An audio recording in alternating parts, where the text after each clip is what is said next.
बहुत समय पहले की बात है। एक राज्य में एक राजा रहता था।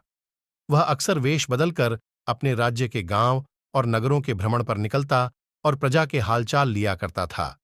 एक दिन वह हमेशा की तरह वेश बदलकर भ्रमण पर निकला।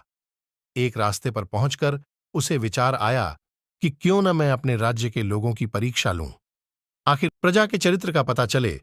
उसने एक रास्ते के किनारे पड़ा एक बड़ा सा पत्थर रास्ते के बीचों बीच ढकेल दिया। रास्ते के बीचों बीच आ जाने की वजह से पत्थर ने आधा रास्ता घेर लिया था। वह रास्ते पर अवरोध की तरह था। राजा पेड़ के पीछे छुप गया और देखने लगा कि कौन उस रास्ते के पत्थर को हटाता है। कई लोग उस रास्ते से गुजरे और रास्ते पर पड़े पत्थर को देखकर अपनी असुविधा जताने लगे। वे राजा की बुराइयां करते कि उसे प्रजा की परेशानियों का ध्यान नहीं है। रास्तों पर इस तरह बड़े बड़े पत्थर पड़े रहते हैं, लेकिन उन्हें हटाने की कोई व्यवस्था नहीं रहती। किंतु कोई भी इस पत्थर को वहां से हटाने का प्रयास नहीं करता। राजा छुपकर सारा हाल देख रहा था। कई घंटे बीत गए थे, किंतु किसी ने उस पत्थर को हटाने का प्रयास नहीं किया था। राजा दुखी हो गया कि उसके राज्य के लोग कितने स्वार्थी हैं, जो दूसरों की मीन मेख तो निकालते हैं पर खुद भलाई का कोई काम नहीं करते। वह स्वयं रास्ते पर पड़ा पत्थर हटाने के लिए आगे बढ़ा।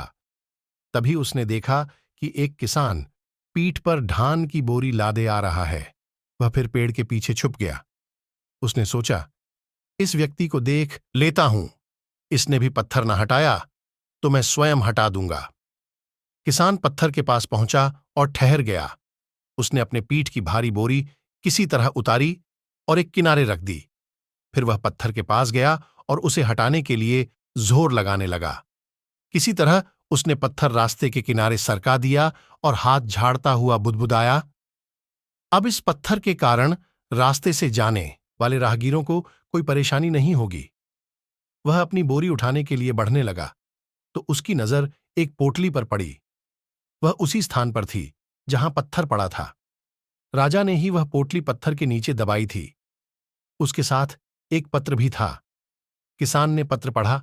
उसमें लिखा था, ये पोटली राज्य के राजा की तरफ से रास्ते का पत्थर हटाने वाले व्यक्ति का पुरस्कार है। किसान ने पोटली खोली। उसके सोने के सिक्के थे। उसने मन ही मन राजा का धन्यवाद किया। फिर सोने के सिक्कों की पोटली कमर में बांधकर और धान की बोरी पीठ पर लादकर अपने घर की ओर चला गया। सीख 1। रास्ते में आने वाली हर बाधाएं उन्नति का अवसर है, इसलिए बाधाओं से डरे नहीं, उनका सामना करें और उन्हें हटाकर जीवन में तरक्की के मार्ग पर आगे बढ़ें। 2। परोपकार करने वाले व्यक्ति को परोपकार का शुभ फल अवश्य मिलता है।